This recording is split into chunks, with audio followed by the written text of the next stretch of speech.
Sorry, my table's really messy. You can see there's just illustration works in progress. Okay, let's just put stuff away.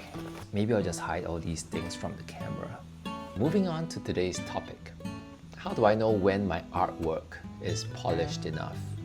Is this considered polished? Or this? Or this? I mean, there are lines and there are colors. And art is a free expression. Art is subjective, so is there a right and wrong? So how do I figure out what is good enough or presentable enough? If I were to do something for a client, for example. So let's take this children's book series that I started working on about a bit more than 10 years ago. It's written by my friends Aidan and Felicia, and the publisher approached me to do the illustrations for the books.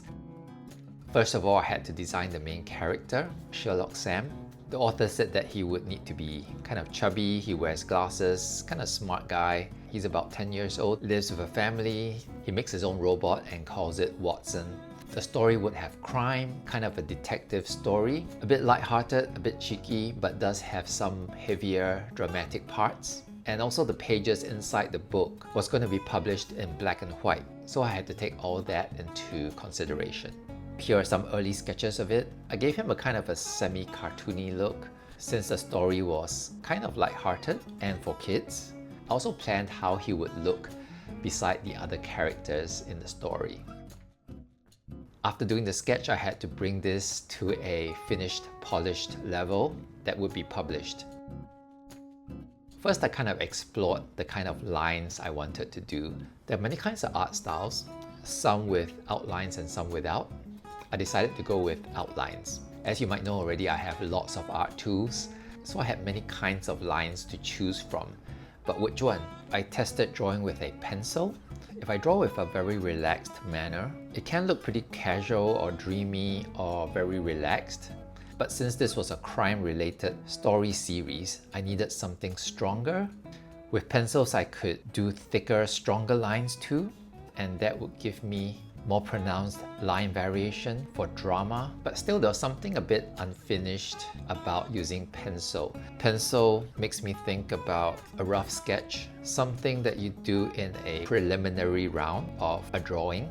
And I felt that a crime story, even though light-hearted, had to make a stronger statement. So I tried pen, because pen has a more defined line. Here's trying with a gel pen, a ballpoint pen, a calligraphy pen, and this is a Fude nib fountain pen, which a lot of urban sketchers love.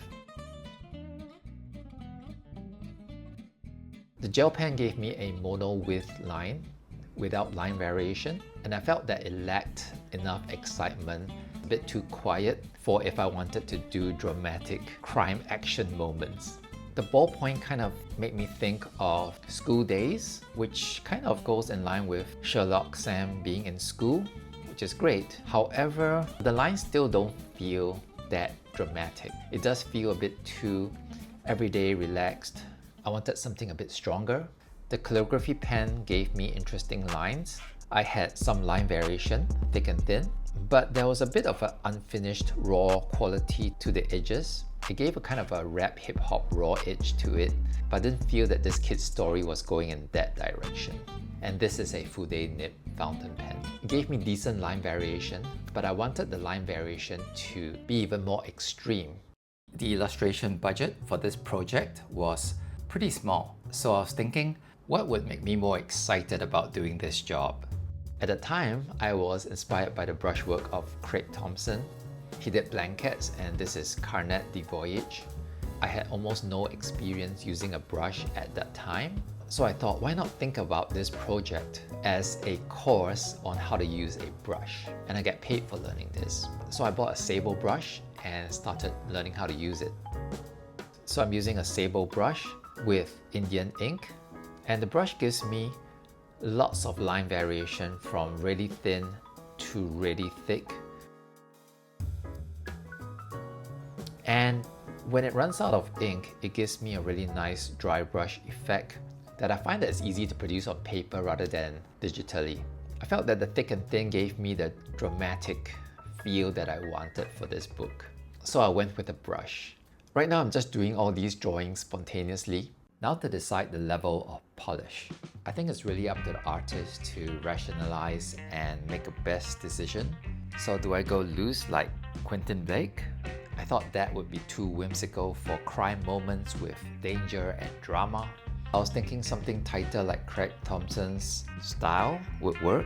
It's tighter but has some casualness to it, which would fit the crime drama moments as well as the funny casual moments in the Sherlock Sam story. So I went with this. So this is the polishing process. I do a rough sketch on my iPad.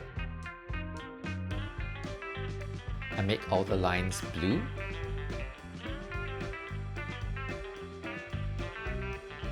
I print it out. And then I do a careful inking over my blue lines.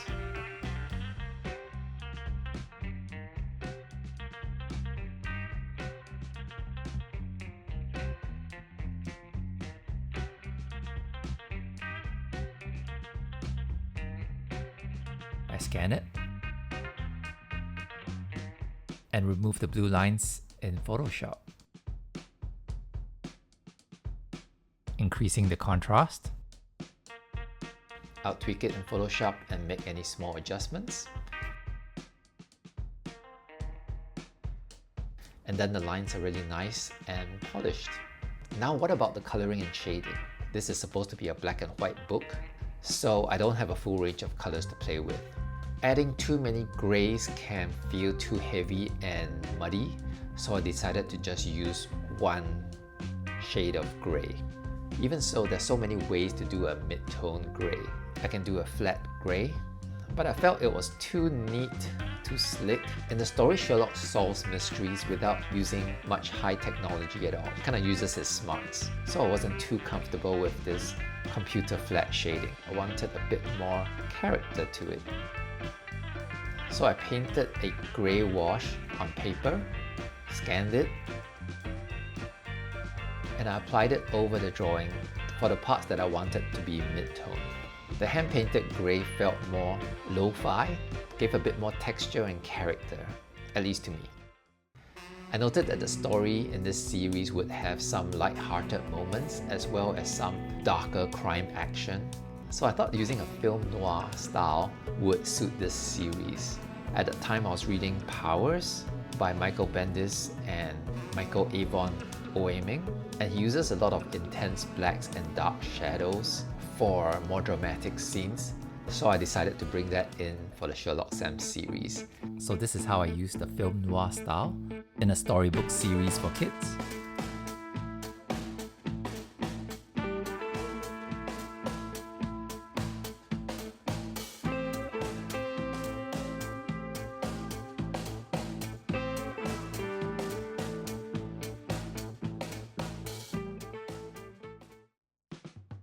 This is how I determine when my illustrations are polished enough.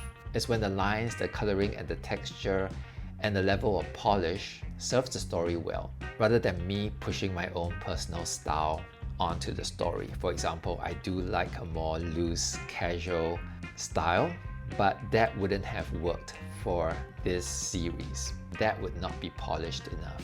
On top of it, I also created a font for the Sherlock Sam series, which also helped to give it its unique branding or look.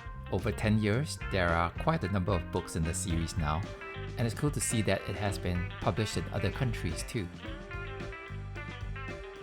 I'm now presently working on the latest book, which will be out soon, so look out for it. I hope this was helpful and thanks for watching.